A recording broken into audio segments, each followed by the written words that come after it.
오늘도 공부 루틴 채널 길. 2024년 제35회 공인중개사 1차 시험. 46번부터 50번까지 문제 지금부터 시작합니다. 각 문제의 정답과 해설은 문제 낭독 후 5초 뒤에 알려드립니다. 나도 맞춰볼 수 있는 시간 함께 풀어봐요. 46번. 갑의 을에 대한 의사표시에 관한 설명으로 옳은 것은? 다툼이 있으면 판례에 따름. 1번. 갑이 부동산 매수 청약의 의사표시를 발송한 후 사망하였다면 그 효력은 발생하지 않는다. 2번. 을이 의사표시를 받을 때의 제한 능력자이더라도 갑은 원칙적으로 그 의사표시의 효력을 주장할 수 있다. 3번. 갑의 의사표시가 을에게 도달되었다고 보기 위해서는 을이 그 내용을 알았을 것을 요한다. 4번. 갑의 의사표시가 등기 우편의 방법으로 발송된 경우 상당한 기간 내에 도달되었다고 추정할 수 없다. 5번. 을이 정당한 사유 없이 계속 통지의 수령을 거절한 경우 을이 그 통지의 내용을 알 수 있는 객관적 상태에 놓여 있는 때에 의사표시의 효력이 생긴다.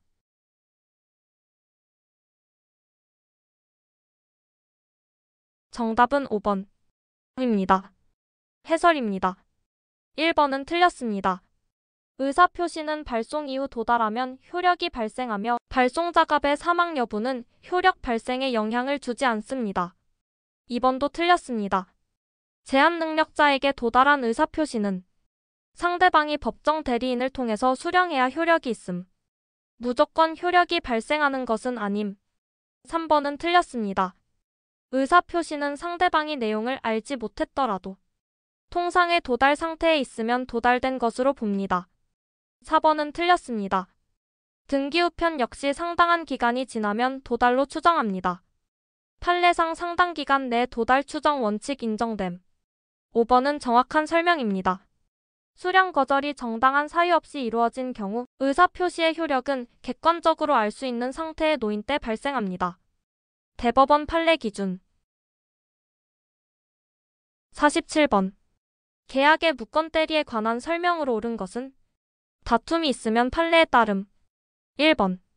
본인이 추인하면 특별한 사정이 없는 한 그때부터 계약의 효력이 생긴다. 2번. 본인의 추인의 의사표시는 무권 대리 행위로 인한 권리의 승계인에 대하여는 할 수 없다. 3번. 계약 당시 무권 대리 행위임을 알았던 상대방은 본인의 추인이 있을 때까지 의사표시를 철회할 수 있다. 4번.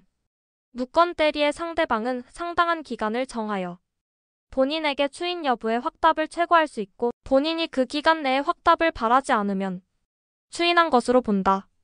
5번. 본인이 무권 대리 행위를 안 후 그것이 자기에게 효력이 없다고 이의를 제기하지 않고 이를 장시간 방치한 사실만으로는 추인하였다고 볼 수 없다.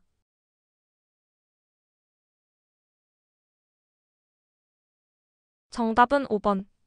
입니다. 해설입니다. 1번. 틀렸습니다. 판례에 따르면 추인의 효과는 소급하여 발생하며 계약 당시로 소급됩니다. 따라서 그때부터 효력 발생은 오답입니다. 2번. 권리의 승계인에 대해서도 본인은 추인 가능합니다.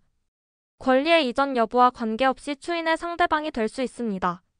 3번. 무권 대리임을 알고 있었던 상대방은 철회할 수 없습니다. 본인의 추인을 기다려야 하며 임의로 계약을 철회할 수 없습니다. 4번. 확답을 요구할 수는 있으나 확답을 받지 않았다고 해서 자동 추인으로 보지는 않습니다. 민법 제130조에서 정한 간주 요건은 제한적입니다. 5번. 정확한 설명입니다. 장시간 방치했다고 해서 추인으로 간주되지 않으며 이해 없이 묵시적으로 방치한 것만으로는 추인한 것으로 해석할 수 없습니다. 명시적 또는 묵시적 의사표시가 필요합니다. 48번. 갑은 자신의 토지에 관한 매매계약 체결을 위해 을에게 대리권을 수여하였고 을은 갑의 대리인으로서 병과 매매계약을 체결하였다. 다음 설명 중 옳은 것을 모두 고른 것은? 다툼이 있으면 판례에 따름. 기억. 을은 원칙적으로 복대리인을 선임할 수 있다. 니은. 을은 특별한 사정이 없는 한 계약을 해지할 권한이 없다. 디귿. 을이 병에게 갑의 위임장을 제시하고 계약을 체결하면서 계약서상 매도인을 을로 기재한 경우 특별한 사정이 없는 한 갑에게 그 계약의 효력이 미치지 않는다. 1번 니은 2번 디귿 3번 기역 니은 4번 기역 디귿 5번 니은 디귿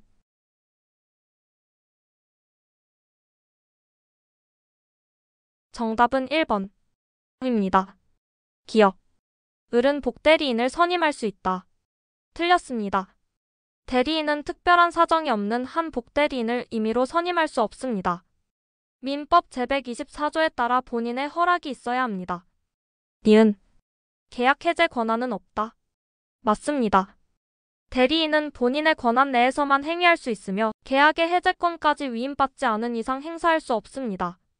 디귿 계약서상 매도인을 을로 기재한 경우 갑에게 효력이 없다. 틀렸습니다. 실제로 갑의 대리인이라는 표시위임장 제시를 하였다면 계약서에 을이 기재되어도 갑에게 법률 효과가 미칩니다. 계약서상의 기재보다 실질적 법률 관계를 따지므로 이는 오답입니다. 49번. 취소할 수 있는 법률행위의 법정 추인 사유가 아닌 것은 1번 혼동 2번 경계 3번 취소권자의 이행 청구 4번 취소권자의 강제 집행 5번 취소권자인 채무자의 담보 제공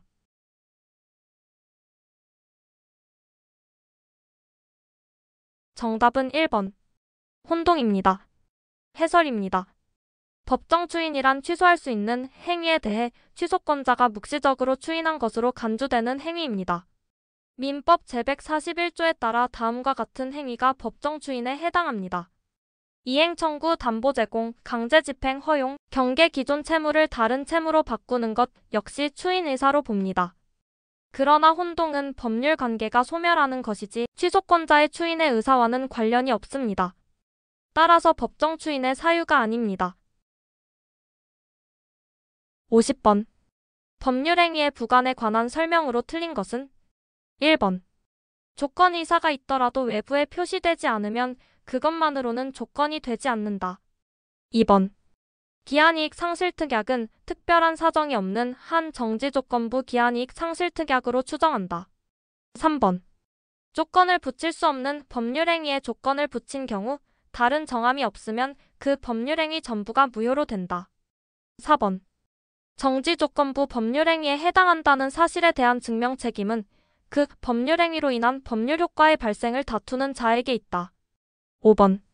불확정한 사실이 발생한 때를 이행기한으로 정한 경우 그 사실의 발생이 불가능하게 된 때에도 기한이 도래한 것으로 보아야 한다.